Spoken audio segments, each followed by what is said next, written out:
Assalamualaikum warahmatullahi wabarakatuh. Akkam jirtan kabajamtootaaf jaallatamtoota hordoftoota Jamilaa Jimmaa. An nagaa kootii alhamdulillahi rabbil aalamiin. Isin biraallee akka nagaa ta'u abdiin qaba. Baga nagaatiin naa jiraattan obboleeyyiin kiyya warroonni na jajjabeessitan hundi keessanuu rabbiin inni ol ta'e waan isin hojjettan waan ka'ee qabu irratti isin jabeessuun isiniin jedha. Ana biraa nagaa kootii alhamdulillahi rabbil aalamiin. Har'a muknu qilleensi bareedu jira, baay'eellee qorraan jiru, gubaas hin jiru. Qilleensa baay'ee namatti tolu keessa ol baheetiin viidiyoo tokko isiniif horaa badhee jechuudha. Akkuma isin argartan qabeena gurguraara qilleensi. Innaa obboleeyyiin kiyyaa warroonni addisii gara chaanaala kanaatti dhuftan sabiskiraayib naa godhaatii sheerii laayikii naa godhaa akka chaanaalli kun naa guddatuuf na hordofaa isiniin jedha. Warri immoo ergasii sabiskiraayib naaf gootan akkuma seentanii laayikii tuqaa godinyoota keessan obboloota keessaniif Oromoo hundaaf sheer godhaa. Baay'een isin jaallaa akka isin jaallu walitti immoo rabbiin ol ta'e isin jaallatu.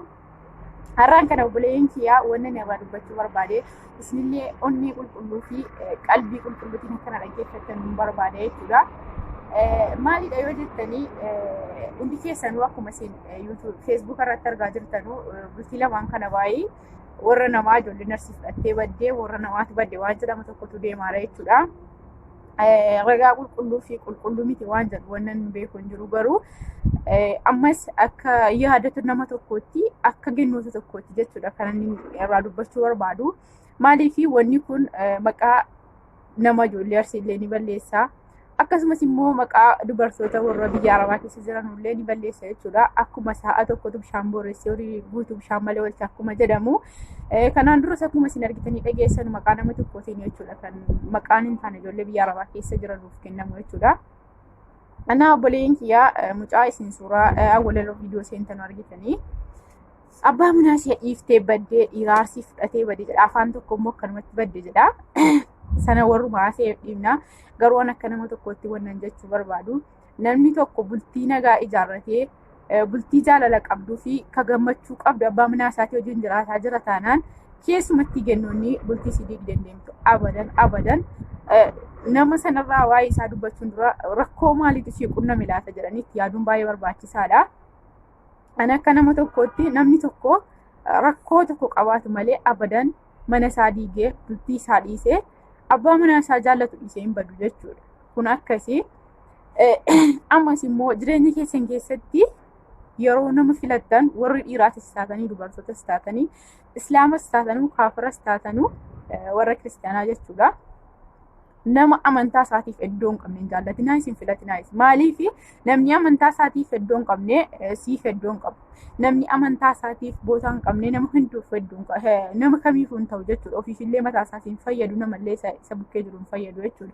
Kanas gaafan jedhu maal jechuutti barbaadeetanii namni tokko otoo rabbiin sodaan isa keessa jiraate namni amantaa isaatiif iddoo guddaa qabu waan rabbiin isa dhowween hojjetu jechuudha. Waan rabbiin dhowwe gaafan isin jedhu warri namaa tokko fudhatanii baduun isa fudhatee badeefis haraama ishee duuka baddeefis haraama jechuudha yoo akka jedhamu dhiira duuka badde ta'e.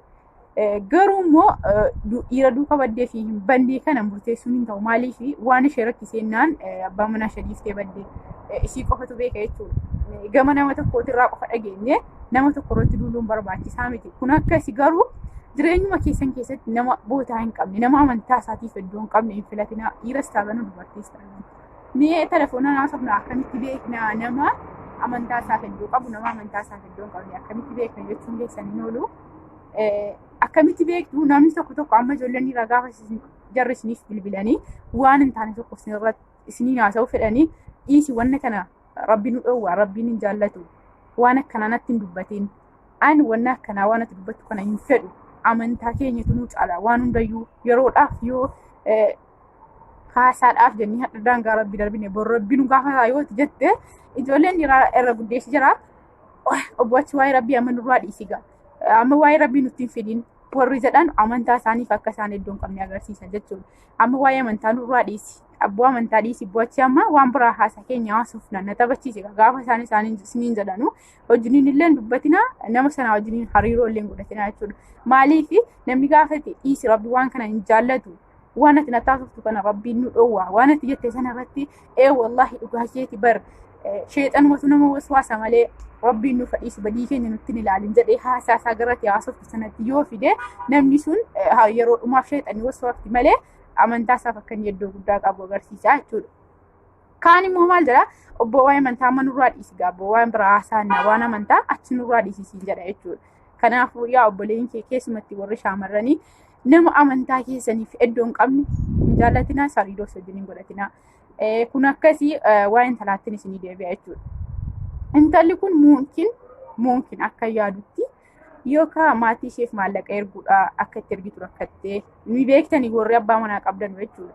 Maallaqa erguu isaatti dudduuba isaa silkii bilbilaan maal gochuuf bilbiltee maal iyyaafachuuf bilbiltee wanna jedhamutu jira jechuudha. Tokkoon akka maatii isheef maallaqa itti ergitu dhabdeetu bootaa jijjiirattee maatii isheetii maallaqa ergite yookiin maatii ishee guddisuuf badde ta'a. Tokkoon immoo manaa ishee sanii kaadamtee fi dhufte san hin jaallanne ta'a amma yeroo boolla fabartutti wajjin teesse malee namni tokko kottuu bahee abbaa manaa kee jalaa jedhee dirqama nama fuudhee hin badu jechuudha. Kanaafuu wanna tokko otoo hin herraa hubatiin namni sun maal rakkatee badeettanii osoo itti yaadin abbaa argee hojii qabuuf baatee abbaa argee marree ta'uuf baatee wanni feesbuuka gubbaatti nama argu jechuudha. Ani feesbuuka koollee gubuuf hin deema wallaahi mataa nama dhukkubsa jechuudha.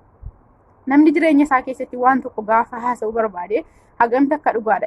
Isiniin himanni amma kan isaa qofa dhaggeeffanne yoo intala kanarratti duulle ta'ee sirrii miti jechuudha. Maaliif kan isiis dhaggeeffanne kan isaas dhaggeeffanne kan eenyutu sirriidha. Mucaan kun immoo maal rakkattee badde laata jennetti yaaduun barbaachisaadha jechuudha.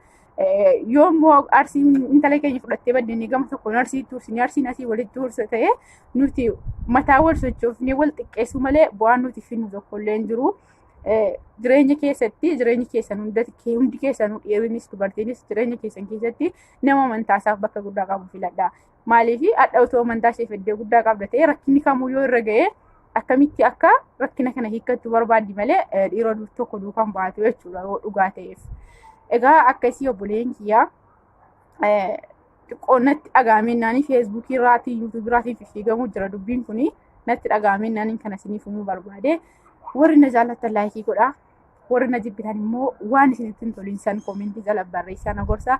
Baay'een isin jaallaa akkan isin jaallu walitti immoo kaaleeqni inni isin kalqisi na jaallatu. Chaanaalli koo sheeriin itti xiqqaataa haguma duraallee ilaalamaan jiru.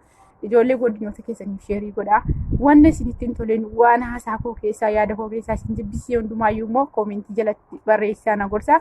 Wanta isinitti toles nuti tole yaadni kee bareedduudha jabaadhu jalaatiin jajjabeessaan isiniin jedha. Baay'ee nagaatti naa oolaa fayyaa naa ta'a.